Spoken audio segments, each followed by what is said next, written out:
எச்சரிக்கையை தொடர்ந்து சென்னையில் நாளை பள்ளிகளுக்கு விடுமுறை அறிவித்து மாவட்ட ஆட்சியர் உத்தரவு பிறப்பித்திருக்கிறார். அண்மை செய்தியாக பார்த்து வருகிறோம். கனமழை எச்சரிக்கையால் சென்னை மாவட்டத்திற்கு நாளை பள்ளிகளுக்கு விடுமுறை அறிவிப்பு வெளியிடப்பட்டிருக்கிறது.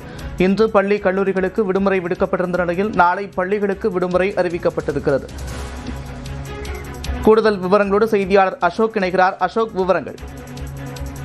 மழை காரணமாக நாளை பள்ளிக்கு மட்டும் விடுமுறை அளிக்கப்பட்டிருக்கு. சென்னை மாவட்ட ஆட்சியர் உத்தரவிட்டிருக்கு. வட சென்னை மற்றும் சென்னை பகுதி முழுக்க மழையினால பல்வேறு இடங்கள்ல செய்யக்கூடிய நிலையினால நாளை மாவட்ட ஆட்சியர் பள்ளிக்கு மட்டும் விடுமுறை அளிக்கப்பட்டிருக்கு. கல்லூரி வழக்கம் போல செயல்படும் என்று தெரிவித்திருக்காங்க. நந்தா, தொடர்ச்சியாக சென்னையில மழை பெய்து வரக்கூடிய சூழல்ல மாவட்டத்தில் இருக்கக்கூடிய பள்ளிகளுக்கு விடுமுறை அறிவிப்பு வெளியிடப்பட்டிருக்கிறது. அதே போல பள்ளி வளாகத்தில் தேங்கியிருக்கக்கூடிய தண்ணீரை அகற்றுவதற்கான பணிகள் தொடங்கியிருக்கிறதா அசோக்? நந்தா, அதாவது இரவு பகலுமா கிட்டத்தட்ட 50க்கும் மேற்பட்ட பணியாளர்கள் அதிக கன வாகன மோட்டார் வைத்துக் கொண்டு அகற்றும் பணியை முயற்சி செய்து வருகிறாங்க. அதே போல இப்ப தூய்மை பணியாளர்களும் சரி, பள்ளி வாசலில் அனைத்தும் சரி செய்யப்பட்டு வருகிறது. நாளைக்குள் அனைத்தும் சரி செய்யப்படும் என்று தெரிவித்திருக்காங்க. நன்றி அசோக், விவரங்களுக்கு.